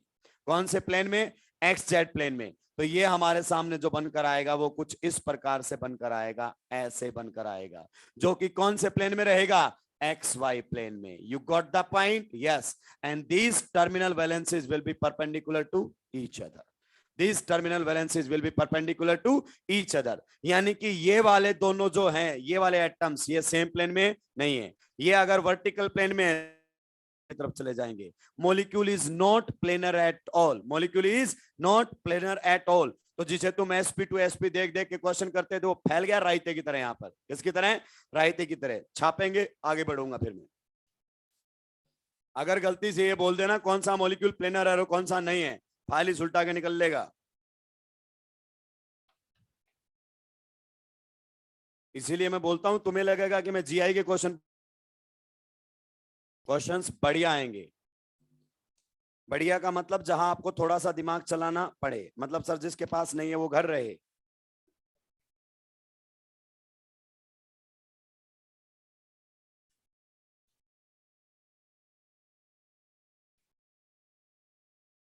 फिर तुमने पता नहीं कैसे जीआई पढ़ी, खतरनाक लेवल पर पढ़ी है तुमने। पढ़ा है डॉग ने लगाया डीओ, डॉग। डबल बॉन्ड अगर लगातार कैसे हैं और, तो डबल बॉन्ड लगातार कैसे हैं इवन, तो ओ आई।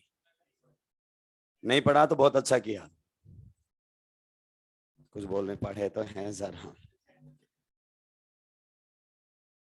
एसिड सर तो अच्छे टीचर है, वो तो सारी बातें कर लेते हैं।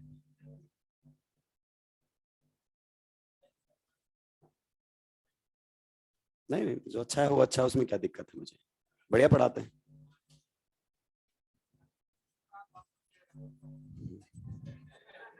हाँ मैं यही तो सुनना चाह रहा था, पेड प्रमोशन चल रहा है, जल्दी जल्दी सुलटाइए।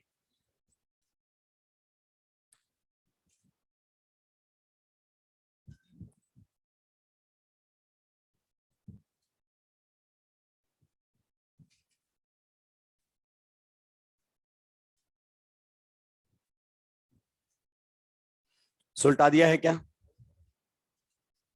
अगर आपने सुलटा दिया हो तो मॉलिक्यूल की हम आएंगे, लेकिन वो कभी भी आपको मॉलिक्यूल की रियल शेप ऐसे बना कर देगा क्या इसको? फिर तो लिख ही नहीं देगा ब्रैकेट में नॉन प्लेनर है। पूछना तो यही चाहता है वो, कि आपको पता भी है कि नहीं पता है कि जो इस एटम की जो वैलेंसीज हैं और इस एटम की जो वैलेंसीज हैं, are they lying in the same plane और they lying in the plane? यही तो है उसका मुद्दा, कुछ फर्क नहीं पड़ता उससे। अरे बता, समझाने की कोशिश की राक्षस मैंने, तो तू कैसे मानता? कोई फिक्स होता है क्या कि एक्स यही होगा? ये तो अलग तरीके से समझाया है, ये मैंने केवल बताया है। क्लियर? उसने पूरा कॉन्सेप्ट ही लगा दिया है कि उधर उसने वाई को ऊपर लिया है तो फिर इधर कैसे कर दिया। मैं तो केवल ये बता रहा हूं। सुलटा दिया है क्या? देखिए ये है रियल मॉलिक्यूल, ऐसा होता है रियल मॉलिक्यूल। और आप देख सकते हैं ये तो कतई प्लेनर नहीं है, क्योंकि ये सारे एटम एक प्लेन को कभी टच कर ही नहीं सकते। आगे बात समझ में? सारे एटम कभी भी एक प्लेन को टच नहीं कर सकते हैं। इसमें देखिए ये बॉन्ड आपका पी वाई में बना है, ये किस में बना दिया? पीजेड में। परपेंडिकुलर है कि नहीं है? बिल्कुल है। ये बना हुआ है ऐसे पी वाई में, वो बना हुआ है ऐसे पीजेड में। ये आपके सामने कौन से बने हुए? Wedge and dash. और ये कौन से बने हुए? वर्टिकल। अब इसमें मोलिक्यूल तो अलग अलग प्लेन में आ रहा है। आधा मोलिक्यूल आ रहा है कौन से प्लेन में? हॉरिजॉन्टल में। और आधा किस में जा रहा है? वर्टिकल में। अगर अपन हॉरिजॉन्टल प्लेन देखते हैं तो ये अबाउ द प्लेन है एंड ये बिलो द प्लेन है, ये हॉरिजॉन्टल प्लेन में नहीं है। और अगर अपन वर्टिकल देखते हैं तो ये देखो प्लेन से बाहर है और ये अंदर है। ये जो एटम है ना, ये किसी कॉमन प्लेन के अंदर नहीं आ रहे, बाकी तो मॉलिक्यूल के सारे एटम आ जा रहे हैं। तो अगर आपसे पूछे मैक्सिमम, तो या दोनों को छोड़ के सारे हैं, या फिर इन दोनों को छुपा के। देखिए अगर अपन हॉरिजॉन्टल प्लेन लेंगे, 1 2 3 4 5 सेम प्लेन में। अगर आप वर्टिकल प्लेन लेंगे तो गौर से देखिए, 1 2 3 4 5 किस में है? वर्टिकल प्लेन में। अब ये नहीं आई, ये किस में है? हॉरिजॉन्टल प्लेन में। You got the point? तो यहां पर मुद्दे की बात यह है कि पूरा मॉलिक्यूल सेम प्लेन में नहीं लाई कर रहा है। लेकिन सर आप ऐसी बातें क्यों क्यों हमें ये सारी बातें बता रहे हैं? क्योंकि बेटा बातों के बिना आप आगे बढ़ ही नहीं सकते। सुनना, तबीयत से सुनना, सुनते ही रहना। मान लीजिए आपके सामने इस प्रकार से कोई कंपाउंड दिया हुआ है, यहां पर लगा कर देगा H, यहां पर लगा कर देगा F, यहां पर लगा कर देगा H, यहां पर लगा कर देगा F। सबसे पहले बताइए क्या यहां से यहां तक ये लगातार एक RRS है? यस। लगातार एक RRS है? Yes sir. लगातार रोटेशंस क्या है? Restricted. You can see it, you can rotate this molecule, rotate नहीं हो सकता। लगातार इस कार्बन से इस कार्बन तक एक RRS है। गोट द पॉइंट सर। नेक्स्ट अगर अपन बात करना चाहें, ये दोनों डिफरेंट हैं? यस बिल्कुल सर, अंधा भी देखकर बता सकता है डिफरेंट है। ये दोनों डिफरेंट हैं? यस। ये भी 100% क्या है? Different, but still is not eligible for GI। ये लो, molecule is still not eligible for GI। क्या कर दिया सर आपने? आपने बोला RRS पर दोनों अलग होने चाहिए। हाँ, लेकिन वहां पर पाई बॉन्ड कितना था? एक। मॉलिक्यूल कैसे थे? वो प्लेनर। यहां पाई बॉन्ड भले ही तुम अलग अलग लगा लो, एरियल डिस्टेंस नहीं बदलेगी, क्यों नहीं बदलेगी सर, थोड़ा सा बताइए। ये देखिए, मान लीजिए अगर अपन बात करना चाहें तो हमने किसके बीच में डिस्टेंस देखनी है, हमने डिस्टेंस देखनी है एच और एच के बीच में। अगर आप यहां पर एच और एच के बीच में डिस्टेंस देखेंगे भाई लोगों, तो एच और एच के बीच में डिस्टेंस आपको मिलेगी L1।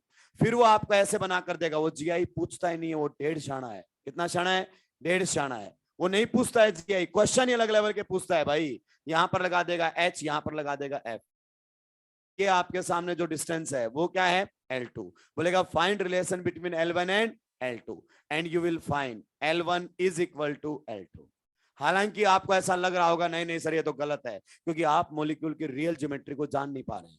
ये मॉलिक्यूल की रियल ज्योमेट्री नहीं है। ये देखिए आपके सामने गौर, ये अगर अपने ब्लू वाले एटम्स इनके बीच में डिस्टेंस इमेजिन कीजिए, they are in perpendicular plane. ये किस में है? हॉरिजॉन्टल में। और ये किस में है? वर्टिकल में। दोनों के बीच में डिस्टेंस आपने मेजर कर ली। ये फिर आप बॉन्ड तोड़कर क्या करेंगे? घुमाएंगे। बॉन्ड तोड़कर घुमाएंगे। मैं इन दोनों को चेंज कर देता हूं। ये देखना, वो नीचे से कहां पर आ जाएगा? ऊपर। फिर भी डिस्टेंस चेंज होने वाली नहीं है। You will find it is the same distance. कहां थी? नीचे। अब वही डिस्टेंस कहां है? ऊपर। है कि नहीं है? तो भले ही आप इनको इंटरचेंज कर दीजिए, कुछ भी कर दीजिए, एरियल डिस्टेंस नहीं बदलने वाली।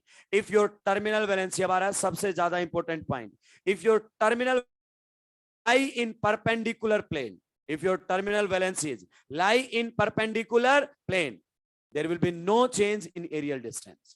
एरियल डिस्टेंस उनके बीच में कभी भी नहीं बदलेगी। ऐसे देखो, ये दो मेरी उंगलियां ऐसे परपेंडिकुलर प्लेन में है, यस। दो उंगलियों के बीच में डिस्टेंस आपने इमेजिन कर लिया। ये देखिए, फिर मैंने बॉन्ड तोड़कर घुमा दिया। ये देखिए, पहले वही डिस्टेंस कहां थी? नीचे। फिर वही डिस्टेंस कहां हो गई? ऊपर। एरियल डिस्टेंस चेंज नहीं होगा। और एरियल डिस्टेंस चेंज नहीं होगा तो ये ज्योमेट्रिकल आइसोमर तो नहीं हो सकते। ये ज्योमेट्रिकल आइसोमर तो नहीं हो सकते। तो जो ए बी खेलते थे ना, अब वहां फिर एक नई ट्रिक देंगे कि terminal valency should lie in the same plane. बच्चा कभी नहीं समझ पाता है, और एग्जामिनर तुम्हारे मत क्या यही क्वेश्चन पूछेगा? नहीं। लेकिन सर एक बात तो हमें क्लियर हो चुकी है। क्या क्लियर हो चुकी है? अगर लगातार पाई बॉन्ड हमारे सामने ऐसे आ जाते हैं तो मॉलिक्यूल की रियल शेप यही होती है क्या? Yes, this will be the molecule. अगर लगातार नंबर ऑफ पाई बॉन्ड हमारे सामने कैसे हैं? इवन है। कैसे हैं? Even. Then terminal valency will lie in perpendicular plane. फिर यहां सेम लगा दो, डिफरेंट लगा दो, कोई फर्क नहीं पड़ेगा। यहां डिफरेंट डिफरेंट लगाया फिर भी मॉलिक्यूल ने जीआई नहीं की। तो इस टाइप का जो मॉलिक्यूलर आइसोमेरिज्म शो नहीं कर सकता, ये उसका क्वेश्चन ही नहीं होगा। तुम्हें लग रहा है वो जीआई से क्वेश्चन पूछेगा? होगा ही नहीं। अच्छा है कि नार्मलर ऐसे उधेड़ता है। ये देख ध्यान से, यहां पर हमारे सामने कौन लगा हुआ है? Cl। यहां पर कौन लगा हुआ है? H। यहां पर हमारे सामने कौन लगा हुआ है? Cl। यहां पर कौन लगा हुआ है? H। बता सकते हो ये कौन सी कॉन्फ़िगरेशन में है? सिस। आप बता सकते हैं इस मॉलिक्यूल के डाइपोल मोमेंट के बारे में आपके क्या ख्याल आता है? जीरो होगा या नॉन जीरो होगा? Please tell me. Dipole moment आप अच्छे से जानते हैं, दो होता है, एक बॉन्ड मोमेंट, एक डाइपोल मोमेंट। क्लियर? तो इस बॉन्ड की पोलैरिटी ऐसे ही है क्या? यस। sp2 से क्लोरीन, क्लोरीन की sp2 कार्बन से क्या होती है? ज्यादा। तो डाइपोल मोमेंट की डायरेक्शन होती है लेस En2 मोर En। ये डाइपोल है एक हमारे सामने। दूसरा अगर अपन बात करना चाहें तो एक डाइपोल हमारे सामने ये है। पहली बात, क्या इन दोनों डाइपोल्स का मैग्नीट्यूड सेम है? यस, बट ये दोनों 180 पर नहीं है, तो कैंसिल आउट नहीं कर सकते। हम भी जानते हैं dipole moment is a vector quantity. अगर एक कम बॉन्ड का मोमेंट है μ1, दूसरे का है μ2, तो कैसे निकालेंगे? μ1 का स्क्वायर μ2 का स्क्वायर प्लस 2 μ1 μ2 cos थीटा। हाँ या ना? और दोनों का क्या ले लेंगे? Under the root. क्लियर? अब सोचना ध्यान से, अगर μ1 μ2 बराबर भी हो जाते हैं और cos थीटा 180 का नहीं है तो कभी भी रिजल्टेंट जीरो नहीं आएगा। मान लीजिए यहां पर दोनों बॉन्ड मूवमेंट क्या है? सेम है कि नहीं है? बट इनके बीच में एंगल जो है वो 180 का नहीं है, तो ये कभी भी एक दूसरे को कैंसिल आउट नहीं करेंगे, कुछ ना कुछ रिजल्टेंट देंगे। और यहां पर आप ये बोल सकते हो mu is equal to non zero. हाँ या ना? यस।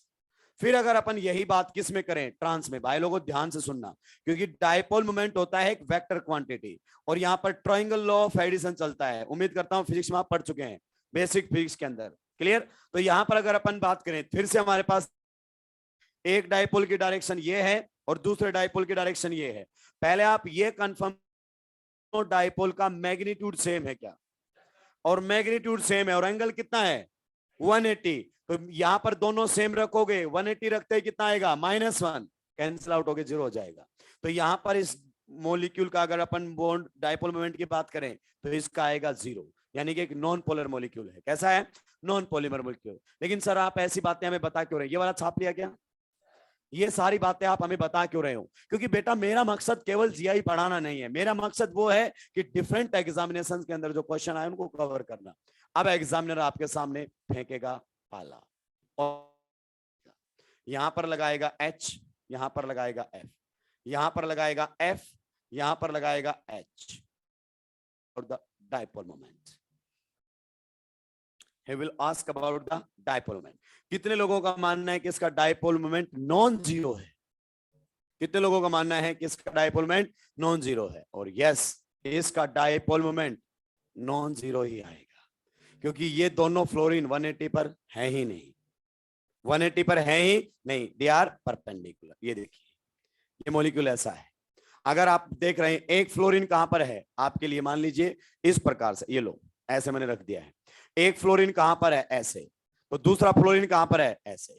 आप देखिए दोनों जो ब्लू बॉल्स हैं, क्या इनके बीच में एंगल 180 का है?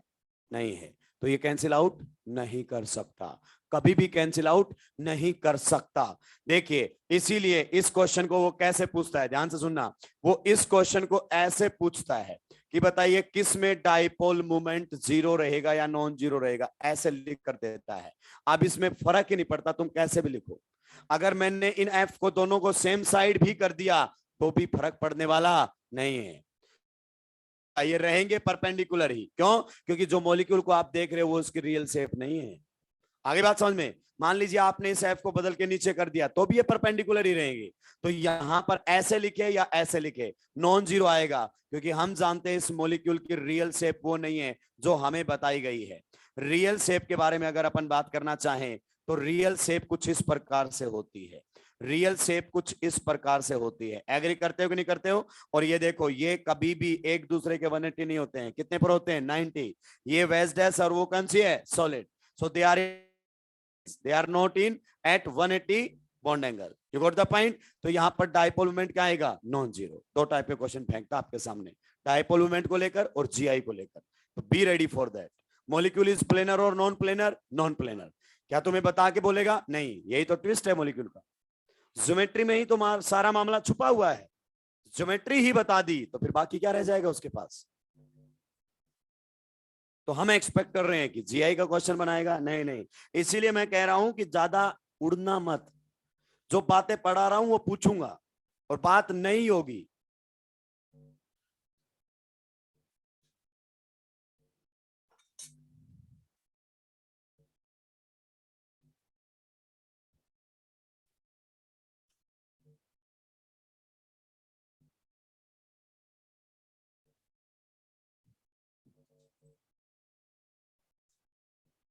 सुलटा दिया है क्या?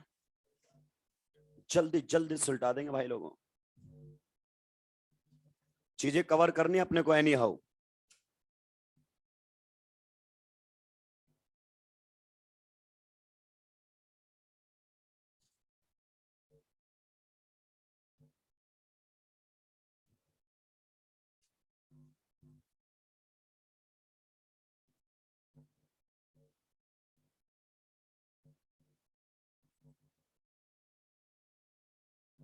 सुलटा दिया है क्या?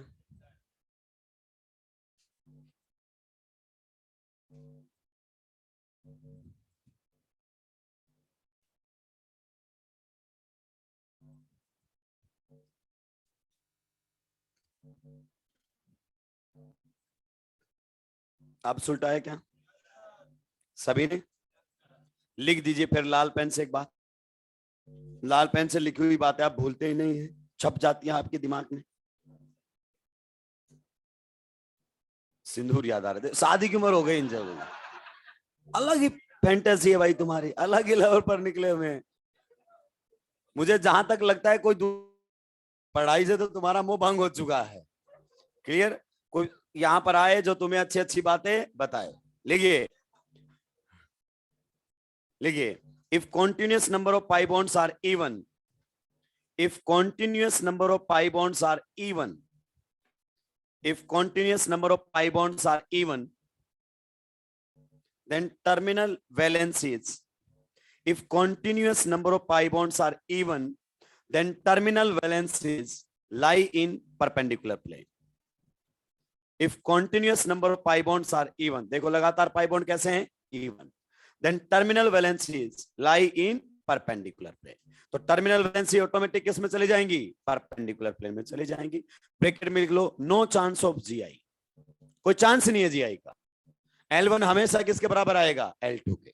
भले भले ग्रुप सेम लगा दे या डिफरेंट लगा दे, यहां से जीआई के कोई चांस नहीं है. नेक्स्ट, मान लीजिए लगातार जो पाई बॉन्ड हमारे सामने है, अगर वो ओड आ जाते हैं तो बात करेंगे, थोड़ा सा समझेंगे. मान लीजिए ये मॉलिक्यूल आपके सामने दिया हुआ है और आपसे पूछा जाए बताइए ये मॉलिक्यूल प्लेनर है या नॉन प्लेनर है? कितने लोगों का मानना है ये मॉलिक्यूल प्लेनर है?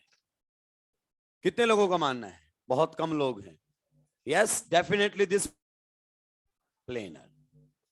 ये मॉलिक्यूल हमारे सामने कैसा है? Planar. All the atoms are lying in the same plane. सारे एटम सेम प्लेन के अंदर लाई करेंगे. यहां पर एक मिनट सर, ये बात आप बता सकते हैं? डेफिनेटली. यहां पर मैं इसको 1 दे रहा हूं, नंबर 2 दे रहा हूं, 3 दे रहा हूं, 4 दे रहा हूं. 1 2 में पाई बॉन्ड, यस. 2 3 में पाई बॉन्ड, यस. 3 4 में पाई बॉन्ड, यस. डेफिनेटली ये पाई बॉन्ड हमारे सामने बन रहे हैं. 1 बाय 1 आपको ये जल्दी से ऑर्बिटल डायग्राम बनाना है. क्या बनाना है? ऑर्बिटल डायग्राम बनाना है जल्दी से. पहले और दूसरे में पाई बॉन्ड कौन से ऑर्बिटल को लेकर बनाए भाई लोगों?